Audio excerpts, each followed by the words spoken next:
konsent toplusundan kenguru mətnini işləyirik. Deməli, 41-ci sualda deyir ki, məntiq çərçivə daxilində verilən sözün mənasına uyğun nümunənin işləndiyi cümləni müəyyən edin.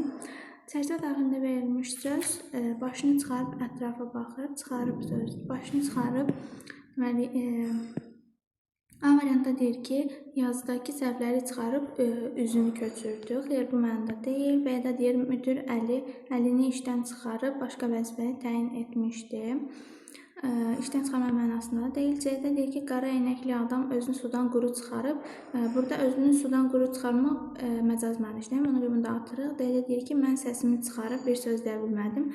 Bu mənada işlənməyib. Y variantda deyir ki, sürücü əlini maşının pəncərəsindən çıxarıb arxadakı maşına işarə elədi. Cavabımız Y variantı olacaq. 42-ci sualda deyir ki, planın tərkib hissələri ilə bağlı uyğunluğu müəyyən edin. Deməli, bizə deyir ki, A variantda deyir ki, kengurunun bədən quruluşu. Kengurunun bədən quruluşundan burada danışılır. Bu artıq əsas hissədir. Ona görə 2-yə A gedəcək. Qəribə adı vermə, giriş hissədə ondan danışılır. Bala kenguru, oradan da əsas hissədə danışılır. Kengurunun deməli faydasından isə nəticədə danışılır. Deməli, cavabımız olacaq C variantı. 43-də deyir ki, mətnə əsasən yanlış fikirləri müəyyən edin. Bir də deyir, kenguru sözü təsadüf nəticəsində yaranmışdır. Bəli, bu düzdür. Giriş hissədə elə o haqda məlumat verir. Bizdən yanlış hissəyə görə düz fikri atırıq. 2-də deyir ki, kengurunun ayaqları yalnız hərəkət etmək üçündür. Xeyr, səhv fikirdir. Həm də ünsiyyət də qura bilirlər onunla. Bu hissədə o haqda məlumat verib. 2-ni götürürük.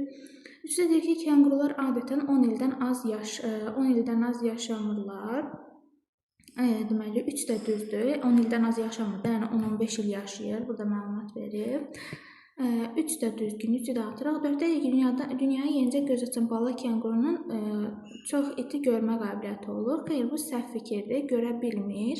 Bu da bizə məlumat verir. Cavabımız 2-4 A variantı. 44-də deyir ki, bir çox canlıların barmaqlarının qarmaqvari ucları mənasındadır. Fikri üstündə rəqəm yazılmış hansı sözün şərhi ilə bağlıdır. Bu caynaqdır. Deməli, caynaq burada 5-ci sözdür. Cavabımız B variantı olacaq. 45-də deyir ki, mətnə əsasən hansı suala cavab vermək mümkün deyil. Kenguruların ünsiyyətində nə kömək edir? Dedik ki, onların arxa ayaqları. B-də dedik ki, kenguruların vətəni haradır? Girişdə bizə deyir ki, Avstraliyadadır.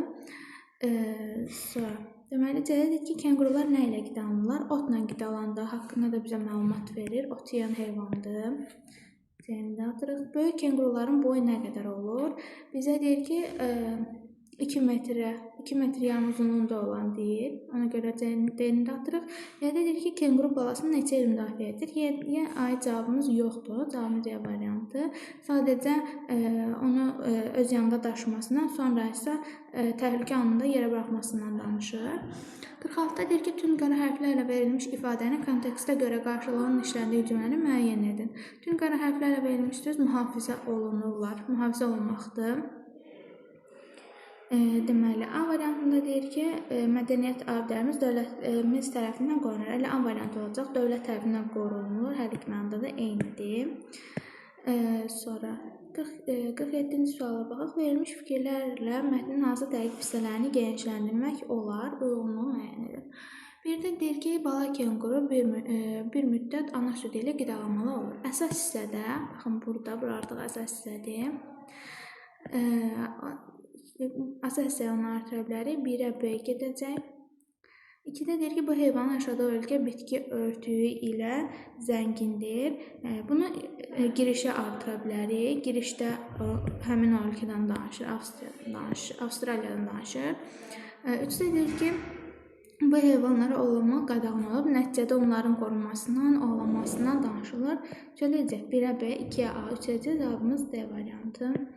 48-də deyir ki, mənin əsas hissəsinin məzmunu ilə uyğun olmayan cümləni müəyyən edin. A variantında deyir ki, bununla da kengurunun nəsli kəsilməmişdir. Cavabımız A variantı olacaq. Çünki burada əsas hissədə Burada danışır ki, arxa pəncəsində cəmi 4 barmağı var, caynaqlarından, bədən quruluşundan danışılır və ən axırda isə bununla da kengurunun əsli kəsilməmişdir deyir. Yəni bu cümlənin bu abzatsdakı fikrə aidiyyatı yoxdur. Ona görə cavabımız A variantı olacaq. 49-cu suala baxaq. 49-a deyir ki, mətnə əsasən cədvəldəki boş xanalara uyğun cavablar yazmaqla onu tamamlayın. Nəticədə bizə verib ki, kenguru gəzə bilmir, tullanır. Biz səbəbini tapmalıyıq. Səbəbin bizə burada deyir ki, onun dal ayaqları qabaq ayaqlarından bir neçə dəfə uzundur. Ona görə də kenguru gəzə bilmir. Səbəbimiz oldu ki, onun dal ayaqları qabaq ayağından uzundur. Deməli, sonra deyir ki, ətindən və xəzindən istifadə məqsədi ilə ovlanır. Bu bizim səbəbimizdir. Nəticə olaraq bu elə nəticə hissəsində verilib ki, xəzinə və ətindən istifadə məqsədi ilə olanına görə dövlət tərəfindən mühafizə olunur. Nəticəyə də yazırıq ki, dövlət tərəfindən mühafizə olunur və yaxud qorunur yaza bilərik.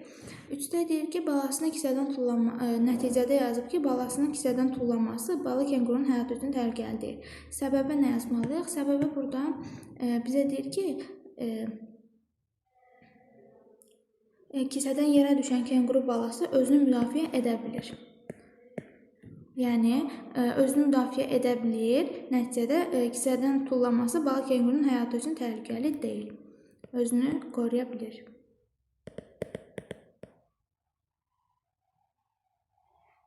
Bilir. 50-ci suala baxırıq. Deyir ki, mətndə nöqtələrin yerinə uyğun gələn ifadəni müəyyən edib yazın. Deməli, nöqtələri tapaq. Nöqtələr buradadır. Deyir ki, belə ki, kenguru dal ayaqlarını burada nəsə yazmalıyıq? Səs çıxarır və digərlərini işarə edir. Dal ayaqlarını yerə çırparaq, ondan sonra bu kimi fikirlər yaza bilərik. Yerə çırparaq, yerə dayayaraq səs çıxarır və digərlərini işarə edir deyə bilərik. Bu qədər, sağ olun.